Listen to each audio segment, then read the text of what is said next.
a continuar con la dirección que el Espíritu Santo le ha dado a este culto. Dios siempre tiene el control de las cosas.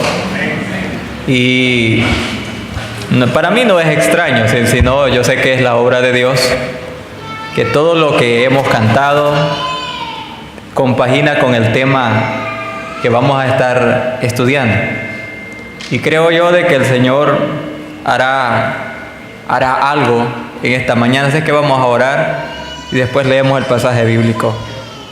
Eterno Dios, Padre de misericordias, Dios fiel, buscamos tu presencia sabiendo de que tú socorres al afligido, consuelas el corazón quebrantado y eres el Dios que ha prometido estar con nosotros todos los días hasta el fin del mundo. Señor, te alabo, te engrandezco por este tiempo de adoración que hemos tenido. Gracias porque mediante cada canto nuestros corazones te han bendecido. Hemos confesado nuestra dependencia de ti, nuestra gran necesidad de la asistencia de tu Espíritu en nuestra vida diaria. Señor, yo quiero pedir que lo que ya has comenzado a hacer en nuestros corazones, le des continuidad a través de la meditación de tu palabra.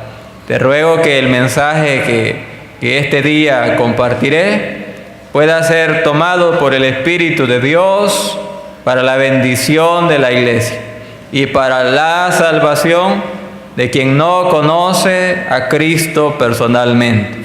Señor, guíanos en los minutos venideros y recibe de nosotros la gloria. Danos tu auxilio, danos concentración, danos disposición para guardar en nuestros corazones tu palabra. Bendiga, Señor, a cada persona en sus diferentes circunstancias en esta mañana. Por su Hijo Jesucristo, Señor de nuestras vidas, oramos. Amén. El pasaje que vamos a considerar esta mañana es sumamente práctico. Y el escritor va al corazón del asunto. Es un tema no en sí doctrinal, aunque contiene doctrina. Es un tema de la vida cristiana que tiene mucho consuelo y fortaleza para todos nosotros. Les pido abrir su Biblia en el libro de Santiago, capítulo 5, y leeremos del versículo 13 hasta el final, que es el 20.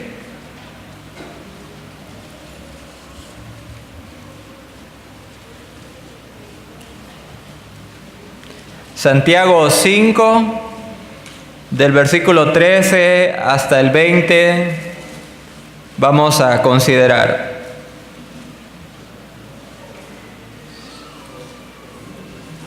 Dice la palabra de Dios lo siguiente. ¿Lo tienen, hermanos? ¿Está alguno entre vosotros afligido? Haga oración. ¿Está alguno alegre? Cante alabanzas. ¿Está alguno enfermo entre vosotros? Llame a los ancianos de la iglesia y oren por él, ungiéndole con aceite en el nombre del Señor. Y la oración de fe salvará al enfermo, y el Señor lo levantará. Y si hubiere cometido pecados, le serán perdonados. Confesaos vuestras ofensas unos a otros, y orad unos por otros, para que seáis sanados.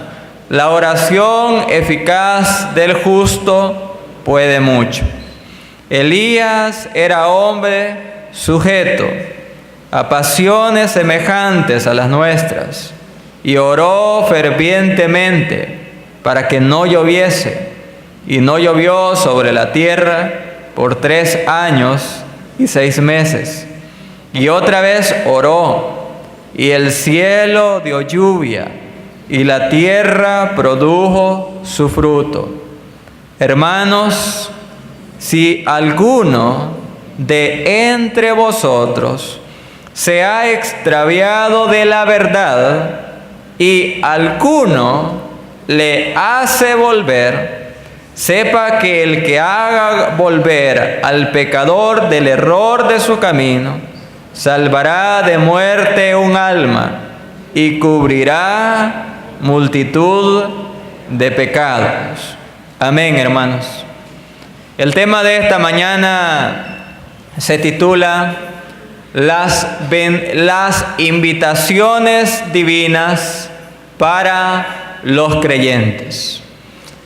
Este pasaje bíblico es de carácter práctico, mis hermanos, y tiene que ver con todos aquellos que conocemos personalmente al Señor. Santiago era un maestro de la palabra que se enfocaba en las necesidades que habían en las congregaciones cristianas de su día. Algunos han afirmado que este libro es una colección de sermones de Santiago, que luego puso por escrito para la edificación de los creyentes. Y en cierto sentido, esa observación es valedera, porque aquí nosotros encontramos que Santiago está aplicando la enseñanza de las Escrituras a cuestiones prácticas de los creyentes en las congregaciones de su día. Y hermanos, los problemas que él señala, las situaciones que toca Santiago en este pasaje bíblico son comunes a nuestros días. Es decir, de que existe una relación íntima entre aquello que ocurrió en el primer siglo del cristianismo y en lo que ocurre en el siglo XXI con la iglesia del Señor. Aquí Santiago entonces nos hace 4 invitaciones para todos aquellos que somos creyentes en el Señor Jesucristo. En primer lugar, aquí hay una invitación a la adoración. Versículo 13, parte media, lea conmigo. Dice la Biblia así: ¿está alguno alegre? ¿Qué se tiene que hacer? Cante alabanzas. ¿Está alguno alegre en la iglesia bautista de Chinameca en esta mañana? Cante alabanzas.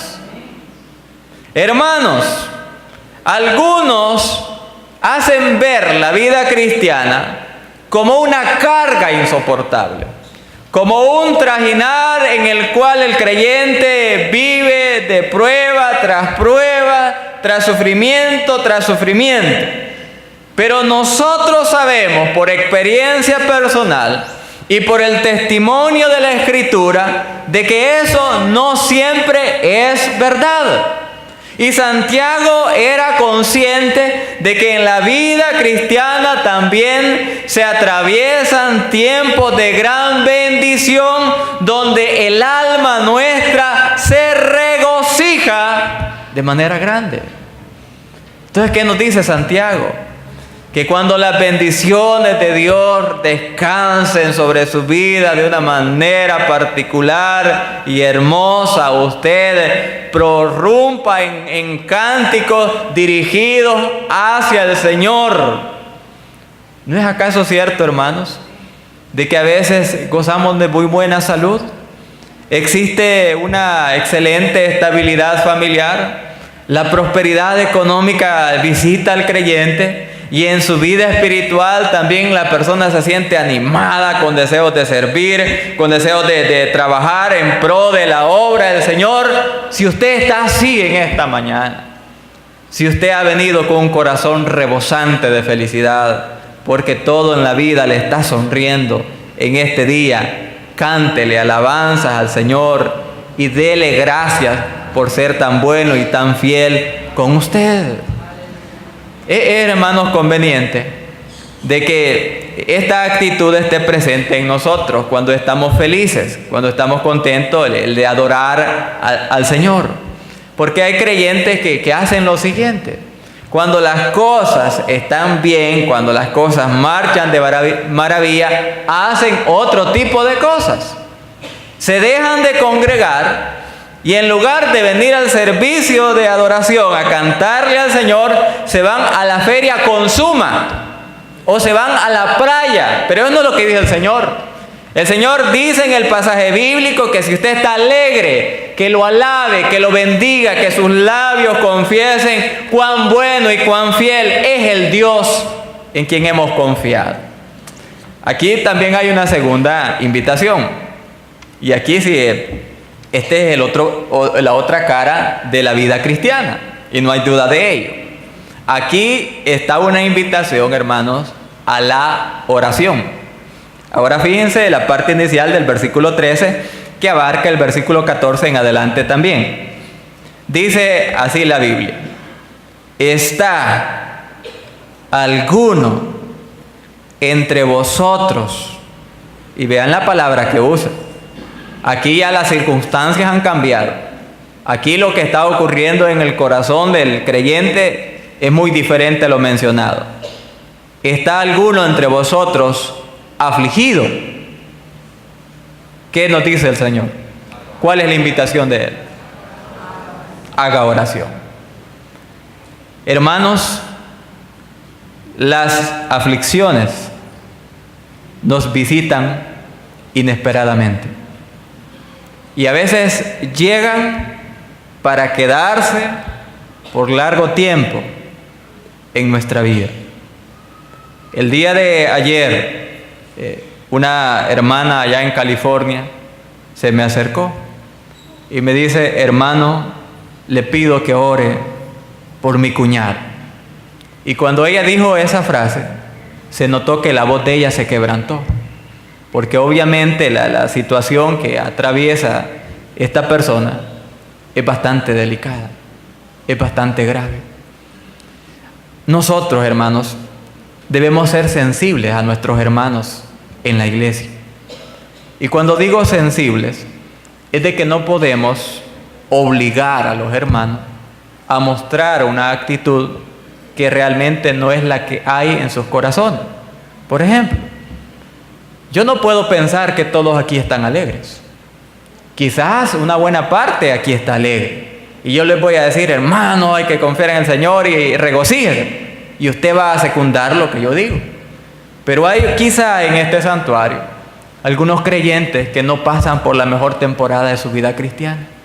Y aunque yo quisiera decirles que canten, que se regocijen, no va a ser posible. Y por ello uno tiene que ser sensible ante las situaciones que están pasando nuestros hermanos, porque no siempre en la vida cristiana vivimos llenos de regocijo. Hay aflicciones. Solo imagínense, hermano. El hermano Richard estaba tranquilamente ayer en sus clases en el instituto. De repente el hermano se me acerca, hermano, y me dice: yo tengo que retirarme. Y se notaba que él estaba perturbado. Había recibido una llamada que su hijo se había quebrado una mano. Tuvo que salir el hermano corriendo para San Miguel, y como a las 7 de la noche estaba de regreso en casa. Aflicciones, dificultades, problemas, de una manera, de otra manera, pero que traen al corazón humano angustia. Pero ¿qué nos dice el Señor? Que nos deprimamos por lo que nos ocurre, que digamos: es que Dios me está castigando y yo no quiero ya saber nada de Dios. Eso es lo que nos dice el Señor que hagamos cuando nos visita el problema, hermano. No, nos dice que hagamos oración, que busquemos el rostro de Dios, porque el apóstol Pedro dice que echemos toda nuestra ansiedad sobre Él, porque nuestro Dios tiene cuidado de nosotros. Hermanos, a Dios le importamos. Dios se interesa en usted. A veces uno, cuando está en dificultades, piensa de que Dios no le escucha. Y como dicen algunos, yo siento que mi oración no pasa del techo de la casa, pero yo quiero decirle que sí pasa. Y no solo pasa del techo, sino que llega hasta el trono de la gracia, donde hay un Dios lleno de misericordia que escucha su clamor, y cuando usted le busca, le encontrará. Eso dice Santiago, que hagamos oración. Ahora él menciona una situación específica que trae aflicción a la vida, y son las enfermedades físicas. Mire el versículo número 14. ¿Está alguno enfermo entre vosotros? Habla de la enfermedad, hermanos. Enfermedad física. ¿Qué dice que se debe hacer? Llame a los ancianos de la iglesia. Ustedes entienden de que Santiago es un judío, un hombre criado dentro del judaísmo. Y cuando un judío se enfermaba, antes de ir al médico, iba donde el rabino. Y el rabino le untaba aceite de oliva y oraba por él. Entonces Santiago toma aquello que era algo cultural para ponerlo como aplicable a la vida cristiana, a la iglesia del Señor. Y dice Santiago, si alguno está enfermo, llame entonces a los ancianos de la iglesia y oren por él, ungiéndole con aceite en el nombre del Señor. Ahora, hermanos, vamos a hacer algunas consideraciones que son de aspecto doctrinal en este pasaje bíblico. Vamos a tomar, por ejemplo, lo que dice el versículo 15, donde dice, y la oración de fe salvará al enfermo. Pensemos en esa frase. ¿Qué significa? Bueno, para la Iglesia Católica, aquí está justificable la doctrina de la extrema unción. Y les explico. Cuando dentro de su religión hay una persona al borde de la muerte, el sacerdote lo visita, le unge con aceite, y en la mentalidad de ellos, eso que hacen de ungirle con aceite y orar por él, proporciona una gracia especial en el enfermo, para fortalecerlo, y dicen ellos, para prepararlo para su encuentro con Dios. Eso no es lo que enseña el pasaje bíblico. Eso no es lo que el pasaje bíblico enseña, porque ellos se enfocan en la palabra salvará en este pasaje bíblico. Aquí salvará significa lo que en otros pasajes también significa. Aquí significa sanar el cuerpo de la persona quebrantada por el poder de Dios que opera mediante la oración de los creyentes cuando alguien está enfermo. Y además, hermano, aquí anciano, la palabra presbítero significa literalmente alguien de edad madura, alguien maduro también en la fe, que pertenecía a la iglesia, que oraba por los enfermos. Hoy podríamos decir diáconos y pastores que oran por los enfermos. Hermanos, esa doctrina de la extrema unción comenzó en el siglo VIII y no es lo que el pasaje bíblico está enseñando. Vamos a otra situación en este versículo número 15. Dice la Biblia, y la oración de fe salvará al enfermo.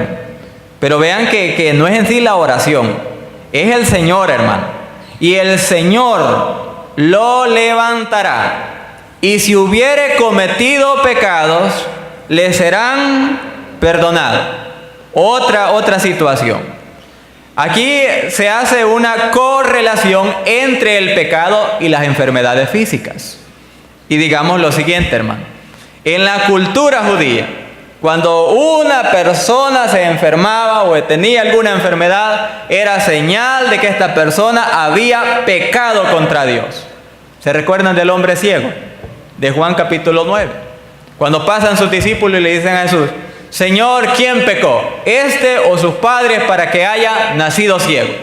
¿Qué estaban diciendo ellos? Lo que creían en ese entonces. que cada enfermedad era el resultado del pecado personal y a veces de los padres también. Pero obviamente, hermanos, no siempre es así. Vamos a poner un ejemplo. Es lógico, por supuesto, que hay ciertas enfermedades que son resultado del pecado personal. Por ejemplo, alguien que es alguien, hermanos, que es como una chimenea para fumar y pasa toda una larga vida fumando. ¿Cree usted que no se va a enfermar de cáncer? ¿No hay posibilidad que enferme de cáncer? Por supuesto. ¿Esa enfermedad es resultado de su pecado? Por supuesto. Pero no siempre es así. Entonces Santiago está tratando ese asunto. Y Santiago dice de que cuando hay una enfermedad, cuando hay algún quebranto de algún hermano, se tiene que llamar a los ancianos de la iglesia para orar por él. Yo me recuerdo, hermano, hace unos meses que visitamos a un enfermo. Y alguien me dijo lo siguiente: bueno, vamos a orar por el enfermo, dijimos con los otros hermanos, vamos a orar por la persona enferma. Y alguien dijo desde la casa ahí, y traemos aceite para echarle. y yo me quedé, yo entendí la idea de la persona. Bueno, si quiere echarle, échele, le dije yo, pero vamos a orar por el enfermo mejor. ¿Por qué razón? Porque el énfasis aquí no recae sobre el aceite, recae sobre la oración que es escuchada por nuestro Dios. Y cuando alguien está enfermo, Dios tiene el poder, si es su voluntad, de sanarlo por la gracia y misericordia del Señor. Ahora miren, hermanos, que en cuanto a la oración, aquí hay palabras de ánimo para nosotros. Muchos creyentes tienen el siguiente complejo, siento yo: hermano, ore por mí. Ajá, es que Dios a mí no me escucha. Vaya, fíjese lo que dice el pasaje bíblico en el versículo 16, casi parte final, y versículos 17 y 18. Dice lo siguiente: la oración eficaz del justo puede mucho. Elías era hombre sujeto a pasiones semejantes a las nuestras, y oró fervientemente para que no lloviese, y no llovió sobre la tierra por 3 años y 6 meses. Y otra vez oró, y el cielo dio lluvia, y la tierra produjo su fruto. Mire qué ejemplo tan bonito de la oración. Nosotros podemos pensar en el gran profeta Elías, aquel hombre que aparece en la transfiguración junto a Moisés. Y podemos admirarnos y sentir que nunca vamos a estar a la altura del gran profeta Elías. Pero Elías era igual que nosotros, hermanos. Ahí nos lo dice el pasaje bíblico, que era un hombre sujeto a pasiones semejantes a las nuestras. Era un hombre a quien lo atacó la depresión de una manera tan grave que le pidió a Dios que le quitara la vida. Aquí pienso yo de que algunos hemos vivido estados depresivos, pero yo no sé usted, pero no hemos hecho, quizás alguien sí, pedirle a Dios que nos quite la vida. Elías lo hizo. Pero ¿qué dice la Biblia sobre su vida de oración? Le pidió a Dios que cerrara los cielos por el pecado en los días del rey Acab, y no llovió sobre la tierra por 3 años y 6 meses. Después oró, y el cielo dio lluvia, porque él buscó a Dios. Es que la clave no es en sí la oración, la clave es el Dios que oye la oración, hermanos. Y aquí yo quiero animarle a usted. Pregunto lo mismo que preguntaba Santiago: ¿está alguno entre vosotros afligido en esta mañana? Haga oración, clame al Señor, busque su presencia. No tiene sentido llenarnos de resentimiento hacia Dios, deprimirnos, no tiene sentido. Conviene más bien que clamemos al Señor. Busque conmigo estos pasajes bíblicos, o este pasaje bíblico. El libro de Filipenses, capítulo 4, versículo número 6 y versículo número 7.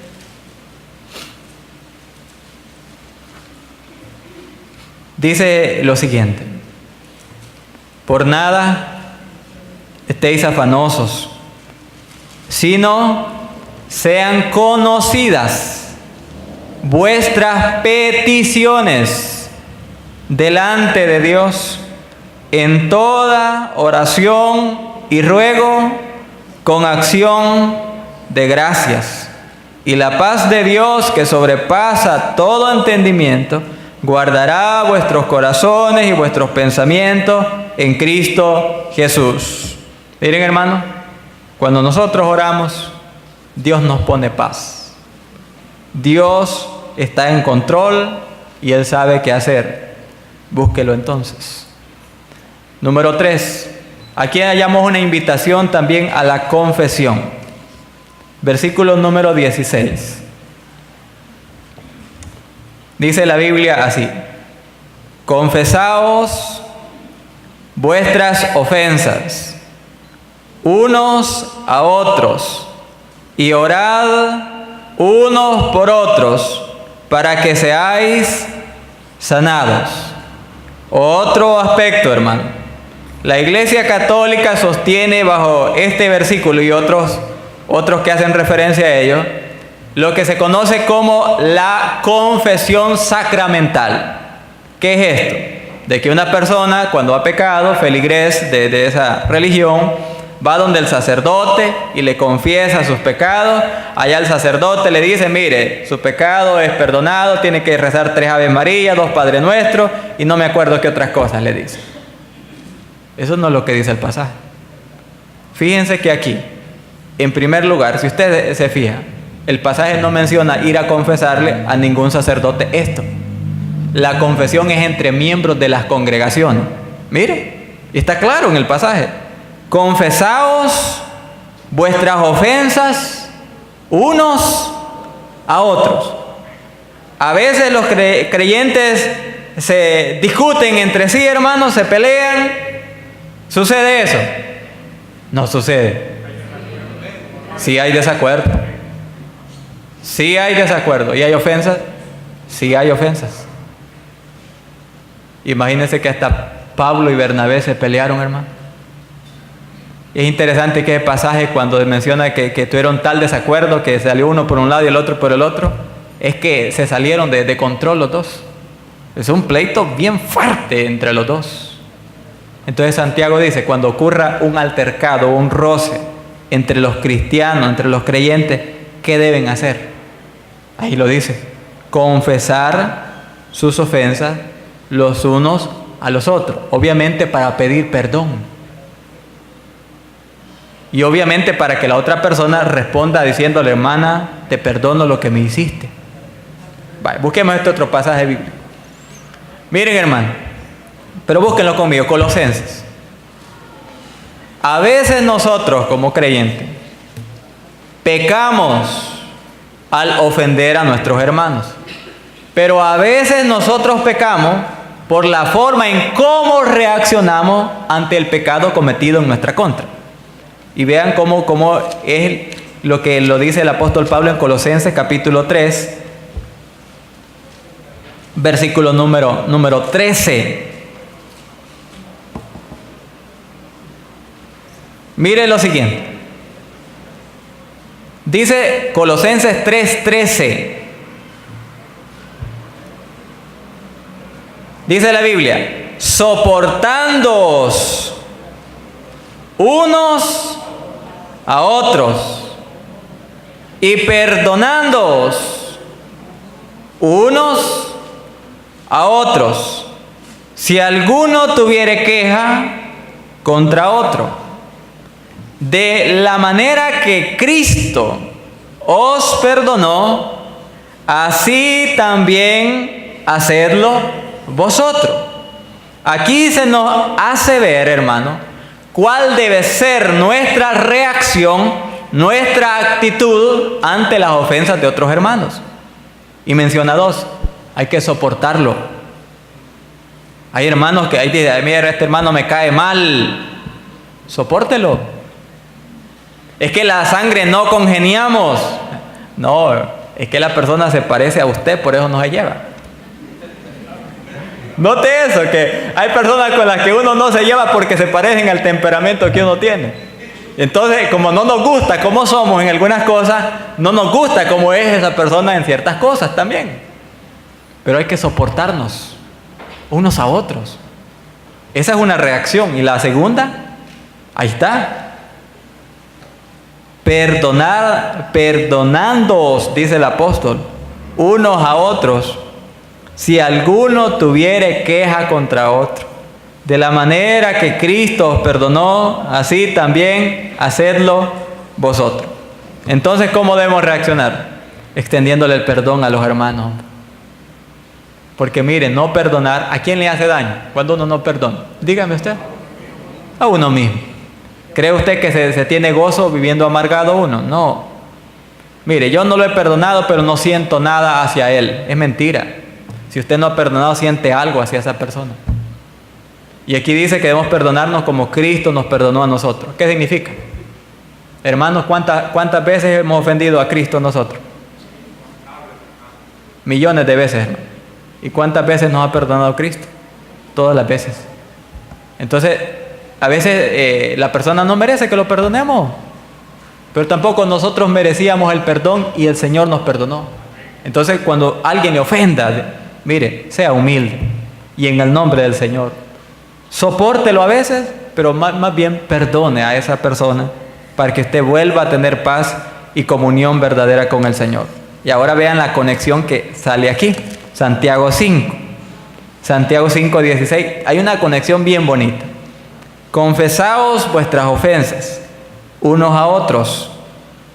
Y mire, después de la confesión se puede hacer lo siguiente: y orad unos por otros. ¿Para qué, hermano? Mire, para que seáis sanados. Porque cuando nosotros tenemos algo contra alguien, nosotros también nos enfermamos. Nosotros también nos enfermamos. Y entonces el Señor, cuando otorgamos el perdón, extendemos el perdón, empieza un proceso de sanidad de nuestras emociones heridas también. Entonces, hermanos, ¿a quién se le confiesa el pecado en primer lugar? Obviamente a Dios. Ningún pecador puede perdonarme a mí. Pero cuando hay una ofensa que usted ha cometido hacia un hermano, pues usted tiene que ir a decirle: hermano, perdóname porque te ofendí en esto y en esto. Y el otro debe responder: hermano, me dolió lo que me hiciste, pero en el nombre de Jesús, yo también te perdono. Último, aquí hay un llamamiento a la restauración, versículos 19 y 20. Hermanos, si alguno de entre vosotros se ha extraviado de la verdad y alguno le hace volver, sepa que el que haga volver al pecador del error de su camino salvará de muerte un alma y cubrirá multitud de pecados. A menudo en la obra del Señor hay creyentes extraviados que se descarrían, pues, se apartan del Señor. ¿Y qué pasó, hermana? Ya tengo un año de no verla. No, es que he estado un poco, no me he podido congregar. Un año sin congregarse. Está extraviado. El mundo, como dice la parábola del sembrador, lo ha enredado con todos sus afanes, con todos sus placeres quizás, y se ha extraviado. Entonces, cuando se ve a un extraviado, tiene que haber alguien que le haga volver al camino correcto, porque allí habla de alguno que le hace volver. Hermanos, ¿qué actitud debemos tener con el extraviado? Gálatas 6:1. Mire, pues sí, hoy es él, pero mañana quizás sea yo. ¿Qué actitud debemos manifestar? Gálatas 6:1 dice lo siguiente: hermanos, si alguno fuere sorprendido en alguna falta, vosotros que sois espirituales, restauradle con espíritu de mansedumbre, considerándote a ti mismo, no sea que tú también seas tentado. No sea que el que anden buscando sea a usted. Entonces hay que restaurarlo humildemente y hacerle ver el amor que le tenemos al hermano o a la hermana para que vuelva al camino del Señor. ¿Qué logramos cuando hacemos esa restauración, hermano? Ahí lo dice Santiago, versículo 20. Sepa que el que haga volver al pecador del error de su camino, salvará de muerte un alma, porque sí, en el pecado alguien puede morir, y cubrirá multitud de pecados. En este sentido, pues que la persona abandona su vida pecaminosa para ponerse a cuenta con el Señor. Hermano, entonces, en conclusión, en esta mañana el Señor nos hace 4 invitaciones: a que adoremos, a que oremos, a que confesemos nuestros pecados y que restauremos a aquel que se ha alejado de la comunión con el Señor. Inclinen su rostro y vamos a orar. Amado Dios, queremos darte gracias, Señor, por la practicidad de este pasaje bíblico. Te bendecimos, Dios, porque este pasaje describe diversas circunstancias de los creyentes. Gracias por todos aquellos que disfrutan un tiempo de bonanza en su vida.